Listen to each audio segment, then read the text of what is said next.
saveur divine. Cette bonne nouvelle du royaume sera prêchée dans le monde entier pour servir de témoignage à toutes les nations. Alors viendra la fin. Ce pain céleste vous est présenté par Immaculée Niraneza. Gloire à Dieu et paix sur la terre à tous les hommes qui l'aiment. Alléluia. Gloire à Dieu et paix sur toi qui écoutes cette émission Saveur divine. Gloire à Dieu et paix à vous tous qui souhaitez vraiment l'agrandissement du royaume de Dieu.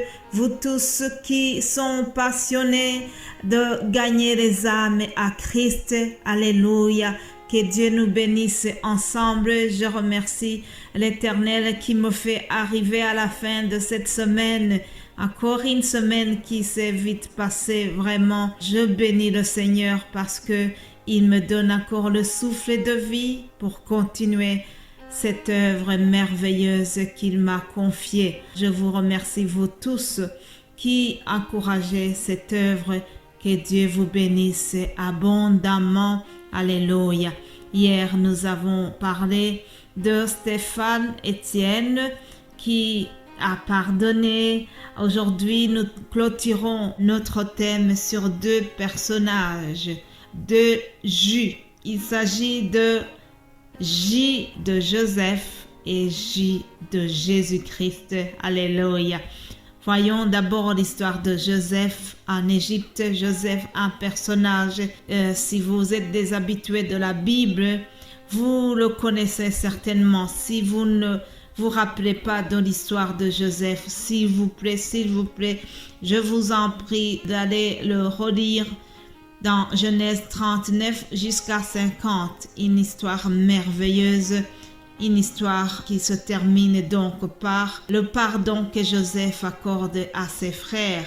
Alors, je ne vais pas lire les chapitres que je viens de vous citer, mais juste au début du chapitre 39, nous voyons comment l'Éternel a été avec Joseph.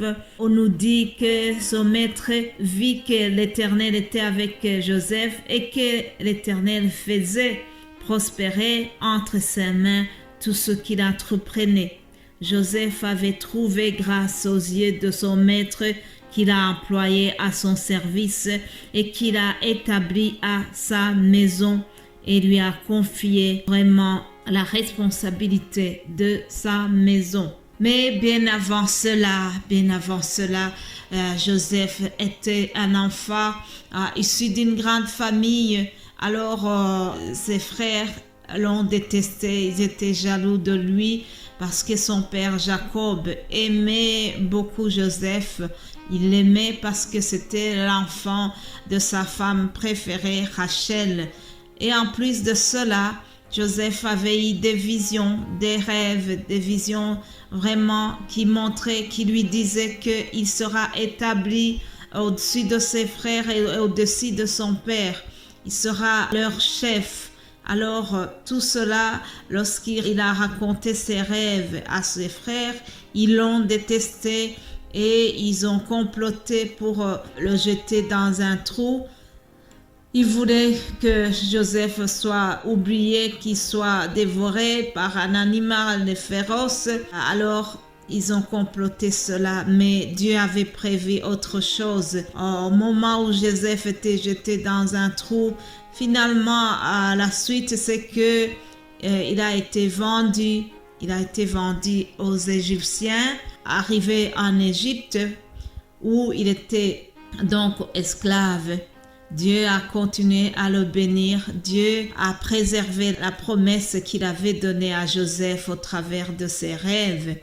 Et une fois en Égypte, Joseph a prospéré. C'est ce que j'ai lu au début. Donc, il a été prospère, même si cela a été précédé par des épisodes très compliqués de sa vie, notamment le fait qu'il a été mis en prison et le fait qu'il était donc accusé injustement par la femme de son patron. Mais tout cela était vraiment dans le but de l'amener jusqu'à à la volonté de Dieu. Alors, dans la même histoire de Joseph, nous voyons que la famine est arrivée dans le pays où était sa famille. Et puis, suite à cette famine, ils sont allés chercher de quoi manger en Égypte. Et au moment où ils sont allés, c'était une période où Joseph était déjà établi sur la maison du Pharaon. Il était le chef, c'est lui qui commandait. Alors, les frères sont allés là-bas. Pour Joseph, c'était l'occasion de se venger et rendre le mal qu'ils avaient fait pour lui. Cependant, ce n'est pas comme ça qu'il a agi. Joseph a manifesté, a rendu le bien pour le mal qu'on lui avait fait. Ses frères n'en revenaient pas parce qu'ils pensaient que Joseph va un jour se venger à eux. Dans le chapitre 50, nous voyons Joseph qui est en train de les rassurer. Alors il leur a dit, « Soyez sans crainte, car suis-je à la place de Dieu? Vous aviez médité de me faire du mal. Dieu l'a changé en bien pour accomplir ce qu'il arrive aujourd'hui, pour sauver la vie à un peuple nombreux. Soyez donc sans crainte, je vous entretiendrai, vous et vos enfants. » Et il les consola en parla à leur cœur. Alléluia. Retenez ceci, chers amis, Dieu a changé le mal en bien. C'est ce que nous lisons au verset 20 du chapitre 50. Dieu a changé le mal en bien. Dieu qui connaît tout, Dieu qui voit déjà très loin dans notre futur, il savait que Joseph avait un cœur qui est bien disposé, un cœur qui pardonne le crime de ses frères.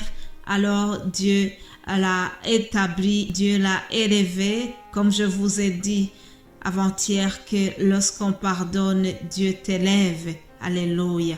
Mes bien-aimés de Dieu, en terminant cette série sur le pardon, je voudrais encore une fois insister sur le fait que ce n'est pas par notre force que nous pouvons y arriver, simplement par l'Esprit de Dieu, simplement en nous inspirant du modèle que Jésus-Christ nous a donné à la croix. Souvenez-vous, à la croix, lorsque les malfaiteurs étaient en train de le crucifier, Jésus-Christ n'a pas dit grand-chose. Il était silencieux. Pourtant, il avait la force, il pouvait se défendre. Il était tout puissant. Mais Jésus n'a pas dit grand-chose à la croix.